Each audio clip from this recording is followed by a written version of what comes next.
We'll intervene whenever we decide it's in our national security interest to intervene. And if you don't like it, lump it. The problem with America is not that we go around marauding around the world imposing ourselves. The problem with America in the last 10, 15 years since the end of the Cold War, really in the last 60 years, is that we've been too slow to get involved. I don't know how many Iraqi civilians were killed, but I can assure you that the number is the absolute minimal that it's possible in modern warfare. Every nation in every region now has a decision to make. Either you are with us or you are with the terrorists.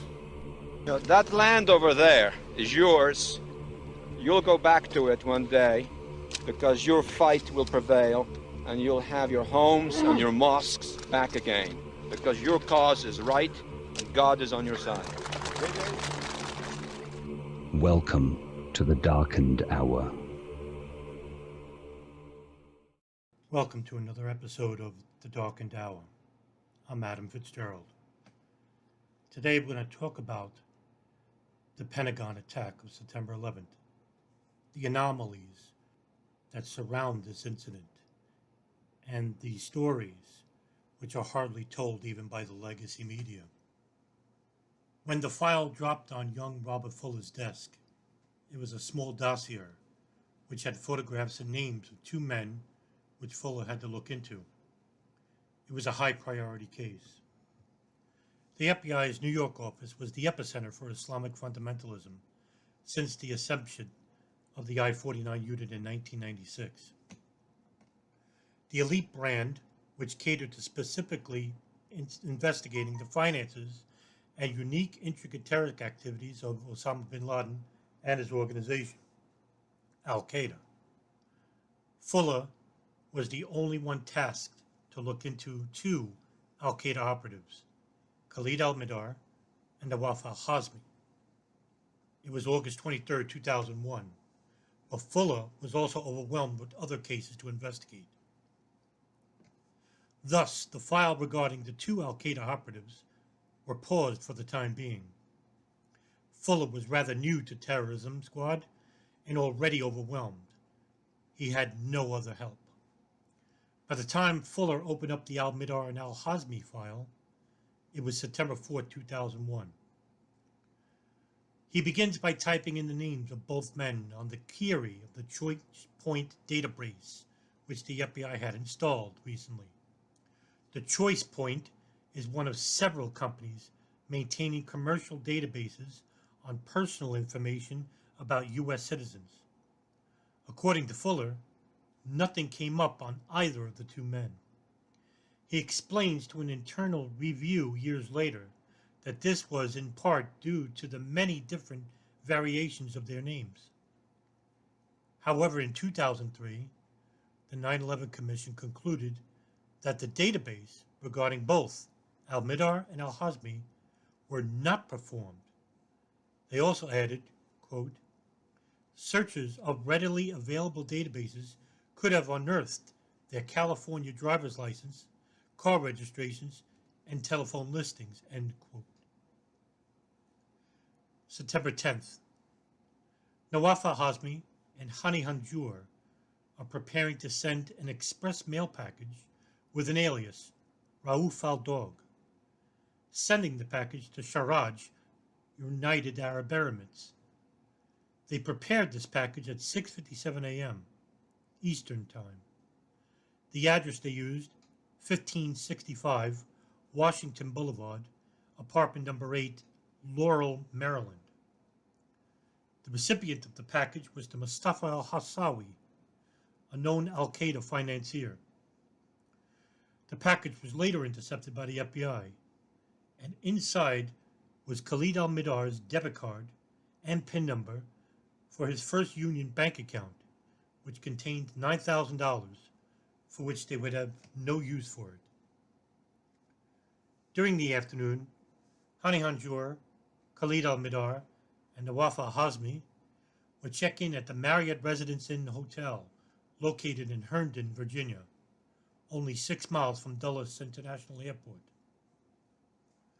Almost as soon as they checked in, a prominent Saudi official and director of the SAR Foundation, which is a Saudi-owned company, a flagship corporation representing charities, think tanks, and business entities, also had checked in. His name was Salah ibn Abdul Rahman Hussein. He was also known in downtown Washington, D.C. in the Arab community, known for its high affluent end, of course. Hussein, just the day before, had previously rented at a nearby hotel, also in Herndon, with his wife in tow. Both had entered the United States on August 20th on a tour of Islamic charity organizations in local spots within the East Coast. On the evening of September 10th, Eric Gill, a Pakistan native living inside the United States, was working as the evening ship security supervisor at Dulles International Airport. Gill, an employee of Argonbright Security, was stationed at the airport's west checkpoint, which leads to the passengers area, which were previously screened by security, and where the tarmac was located as well. Stationed along next to Gill was another Argonbright Security employee, Nicholas De Silva. Gill notices 5 men near the side door near the west checkpoint, where access is limited to those with security passes. Gill sees 3 of the men dressed in unkempt United Airlines ramp workers' clothing. The other 2 did not have passes and were dressed in civilian casual attire. Gill noticed the 3 men using their security cards to enter the checkpoint and trying to escort the 2 who did not. Gill rushed over to them and stopped them almost immediately upon entry and asked if they were employees of the airline. He was met with unpleasant admonishment. The men tell Gill to drop dead and say they are important people, but Gill still refuses to let the other 2 without passes enter, and eventually all 5 men retreat. At 10 p.m., Gill's shift had ended. The west checkpoint at this juncture was insecure at this time, with only 1 roving security guard nearby. September 11th, 7:15 a.m. Dulles Airport International. Majid Makid and Khalid Al-Midar check in at the American Airlines ticket counter. At Dulles, the Computer-Assisted Passenger Pre-Screening System, or CAPS, is implemented for a database search of high-risk FBI names in its database. This information is used to check against some data store and assign a terrorism risk score to that person. Both Makid and Al-Midar were chosen for a second security screening in which both men had passed. Makid's luggage, a carry-on bag, is also screened and cleared. However, it would not be loaded on the plane in time. Their appearance on a Verint camera security system showed the men going through initial screening through a metal detector. This is the CCTV camera, which can be seen on YouTube even. There would be some contention that the video is undated. However, in the same video is a victim of Flight 77, Marie Ray Sopper, identified by her mother just days later. Nawaf al-Hazmi and Salim al-Hazmi, his brother, would check in together at 7:29 a.m. With its suspected pilot, Hadi Hanjour, checking in 7:35 a.m. Salim al-Hazmi successfully clears the metal detector and is permitted through the checkpoint. Nawaf al-Hazmi sets off alarms for both the first and second metal detectors and is subsequently subjected to a personal screening with a metal detection hand wand before being passed. His shoulder bag is swiped by an explosive trace detector and returned without further inspection. Marie Ray Sopper can be seen holding her cat, and she puts it into a red animal cargo holder, and she's ahead of Majid Makid and Khalid Al-Midar. And if you look at the security video, which is on YouTube, you can see her walking by holding the red animal cargo holder. She is a victim of Flight 77. Thus, the video is authentic. Inside the pilot's cabin, Captain Charles Burlingame and First Officer David Charles Bois were beginning their long flight to Los Angeles International. They had a short passenger manifest. 53 souls were to be on board for this flight. Flight attendants to service the flight were Jennifer Lewis, Renee May, Michelle Heidenberger, and Kenneth Lewis. The flight, however, was suspended for 10 minutes and took out at 8:20 a.m. out of runway 30. Air traffic control had kept in constant contact with Burlingame and Charles Bois. The final transmission to Flight 77 was noted at 8:50 a.m. Quote, "A direct Falmouth American 77, thanks." End quote. After that, ATC would repeat the same command multiple times with no response. 3 of the other hijacked flights have reports of bombs, knives, and people having been stabbed. Flight 77 would be the only hijacked incident which didn't have reports that included these terrible instances. At 9:12 a.m., flight attendant Renee May had used her cell phone to call her mother. May would state that the plane was being hijacked by 6 men and not 5, as the 9/11 Commission report stated in their final report. This would also contradict the FBI report as well, stating that there were 5. She also stated the staff and passengers had been moved to the rear of the airplane. The call lasted only 2 minutes. At 9:16 a.m. and 9:26 a.m., flight attendant Barbara Olson, passenger Barbara Olson, called her husband Ted Olson and reported that the airplane had been hijacked and that the assailants had box cutters and knives. However, another call was made, this time from an unidentified female aboard American Airlines Flight 77. The call was placed to an AT&T operator, Mercy Lorenzo. Her supervisor, Teresa Gonzalez, who in turn notified the FBI of the call. The caller informed Gonzalez that the plane was hijacked by people who had knives and guns, who directed all the passengers to retreat in the back of the plane. The unnamed caller, in the FBI 302 interview of Mercy Gonzalez, was from Barbara Olson herself. At 8:56 a.m., the flight's transponder had been shut off. The autopilot had been turned on as well. Meanwhile, ATC operators were trying to locate Flight 77, while also dealing with a multiple hijacking scenario, with American Airlines Flight 11 already crashing into the North Tower at this point. Craig Marquis, Craig Parafit, and Joe Bertapelli, along with Mike Malachi, all 4 managers at the American Airlines, had trouble contacting anyone at the FAA Command Center in Herndon.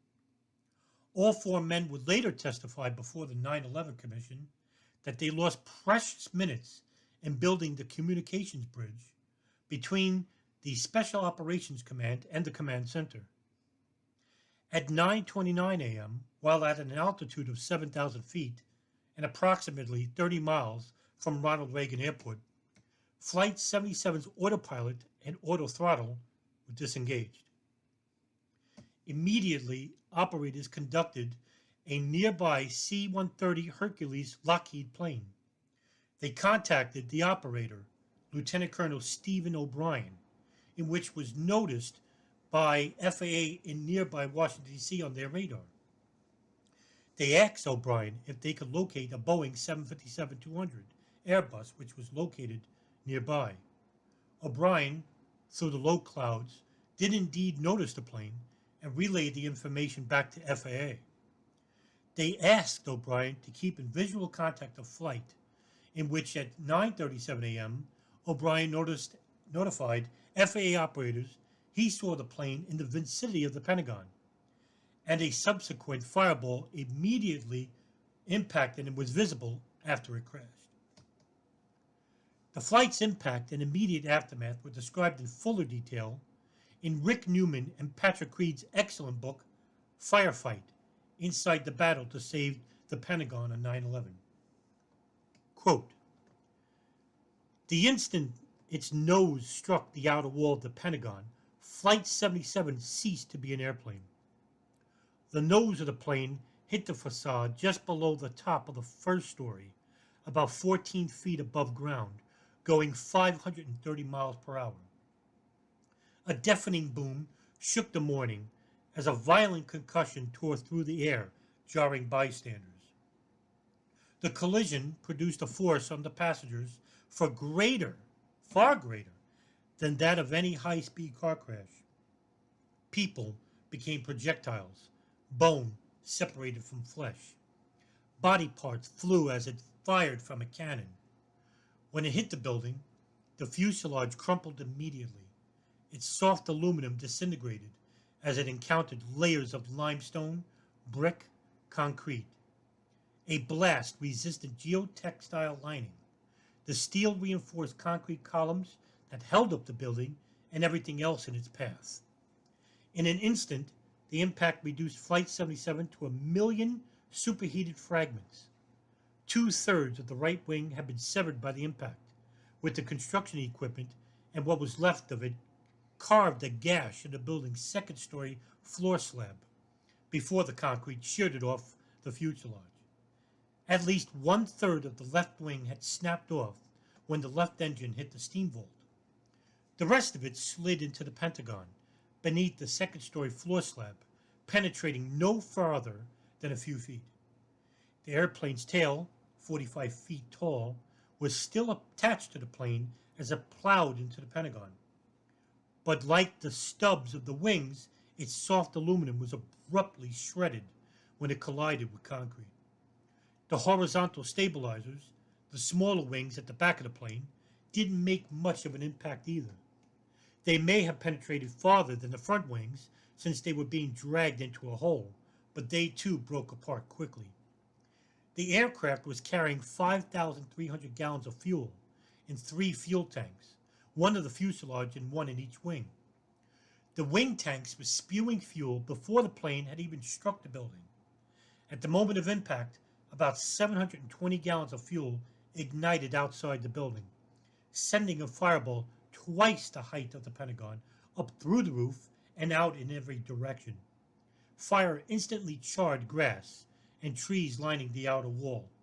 Burning wreckage flew across the lawn. Chunks of metal rained down. A mushroom cloud followed the blast into the high sky. As the belly of the plane penetrated the first floor, another 4,450 gallons of fuel exploded in a blast far more powerful than the initial fireball. The massive concussion obliterated what was left of the airplane. Shockwaves hurtled down hallways. Part of the second-story concrete slab buckled like a bent flap on a cardboard box. Fuel spewed into every space that physics would allow. Much of it lit off instantaneously as fire raced through office space, air vents, and stairwells at nearly the speed of sound. End quote. The damage to the Pentagon was extensive. Just before its impact, 5 street light poles had broken away at its base, which it was designed to do in case of car impacts. It also struck a portable generator, which created a smoke trail seconds before its impact into the Pentagon. There were 87 personal eyewitness accounts who were in the close proximity of the plane's impact into the Pentagon. Multiple agencies responded to the crash site. They included Arlington Fire Department, Fort Myer Fire Department, Reagan National Airport Fire Department, District of Columbia Fire Department, Fairfax and Montgomery Urban Search and Rescue, Fort Belvoir Transportation Division, Virginia Medical Technician Team, Federal Bureau of Investigation, the Federal Emergency Management Agency, or FEMA. Hundreds upon hundreds of investigators searched the area for evidence, becoming the largest investigation in Washington, D.C. history, in which they would find thousands of the plane's debris and also many bodies and dismembered body parts. Kevin Rimrod, a Navy photographer surveying the Navy Command Center after the attacks, remarked that, quote, There were so many bodies, I'd almost step on them. So I'd have to really take care to look backwards as I'm not backing up in the dark, looking with a flashlight, making sure I'm not stepping on somebody, end quote. Thousands of pieces also carried upward and forward, even over the roof of the Pentagon. In the Pentagon's inner courtyard, very small pieces of aluminum drifted down like confetti. Other pieces landed on the roof. These bits of the plane's debris were also noted by members of Fort Myer and Arlington Fire Department, in which Arlington Battalion Chief Jason Schwartz, who was also the on-site commander, Carlton Berghammer, Fairfax County Fire and Rescue Station number 14, saw parts of the plane, as well as many of the dead on the first floor. He pointed out that he saw in particular lime green pieces from the interior of the plane. Quote, "You could tell where the plane had gone because of the destruction of the steel and concrete beams." End quote. Berghammer would also find the black boxes belonging to Flight 77. According to an MSNBC article, quote, "Early on Friday morning, shortly before 4 a.m., Berghammer and another firefighter, Brian Morovitz, were combing through debris near the impact site. Peering at the wreckage with their helmet lights, the two spotted an intact seat from the plane's cockpit with a chunk of the floor still attached. Then they saw two odd-shaped dark boxes, about 1.5 by 2 feet long. They'd been told the plane's black boxes would in fact be bright orange, but these were charred black. The boxes had handles on one end, and one was torn open.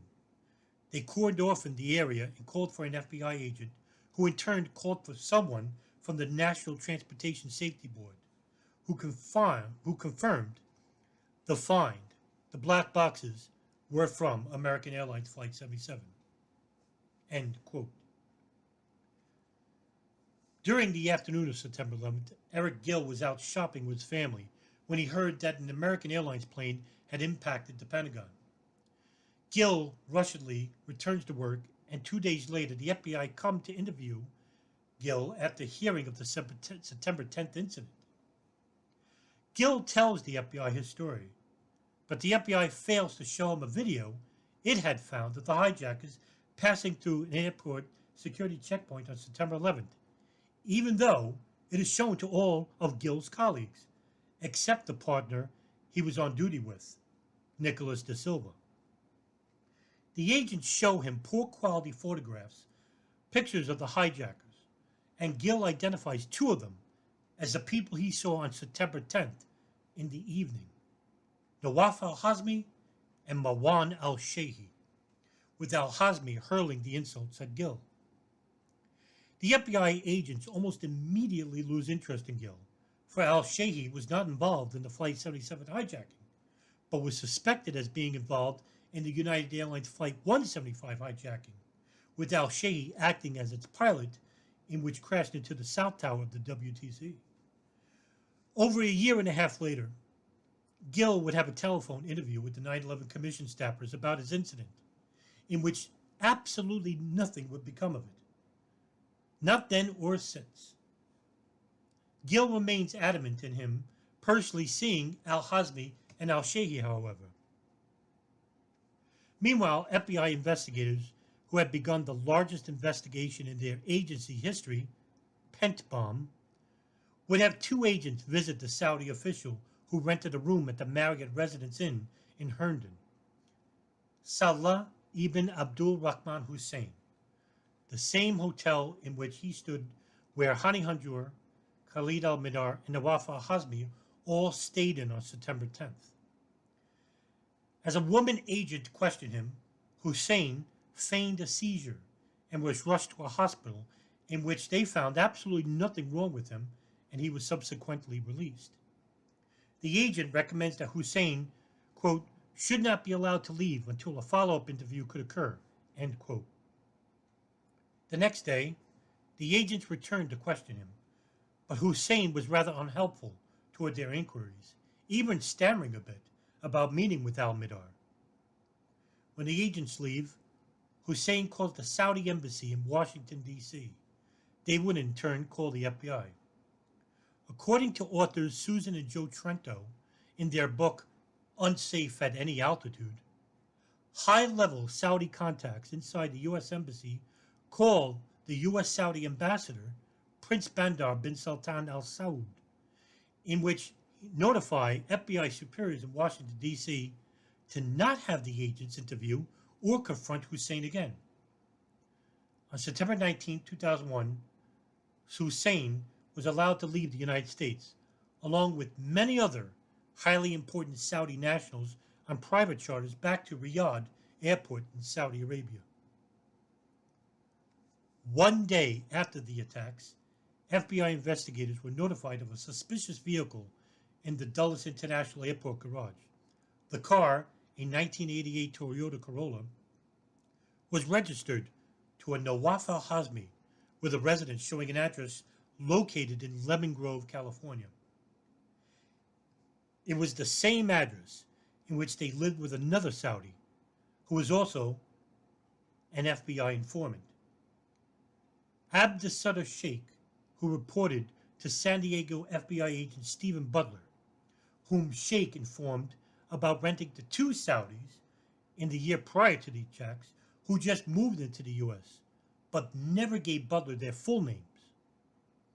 The car was searched thoroughly, and many incriminating items were found, including 4 color diagrams of an instrument panel for a B-757 aircraft, 1 yellow and black utility knife, 1 Pan Am International Flight Academy Jet Tech International Phoenix, Arizona identification card in the name of Hani Hanjour, a cashier's check to the Flight Academy in an amount of $5,745 from Hanjour, a travel itinerary for seats 13A and 13B for Khalid Al-Mihdhar and Majid Makid on American Airlines Flight 77, a piece of paper with the name Osama 5895316, a packing slip of package sent by Rauf Al-Dog, whose address was 1565 Washington Boulevard, to the United Arab Emirates. In 2004, the FBI Office of the Inspector General found no fault on the part of Robert Fuller, the inexperienced agent whom the counterterrorism unit was tasked to find information regarding Khalid al-Mihdhar and Nawaf al-Hazmi, which was a high-profile case. The Office of the Inspector General report quoted, quote, "As discussed above, on August 22, 2001, the FBI learned that Mihdhar and Hazmi had entered the United States in January of 2000, that Mihdhar and again flown to New York on July 4, 2001, and that there was no record of either of them leaving the country. The FBI also learned that Khalid had been identified in the Kuala Lumpur photographs. Upon discovery of this information, the FBI opened an intelligence investigation in New York in an effort to locate Mihdhar.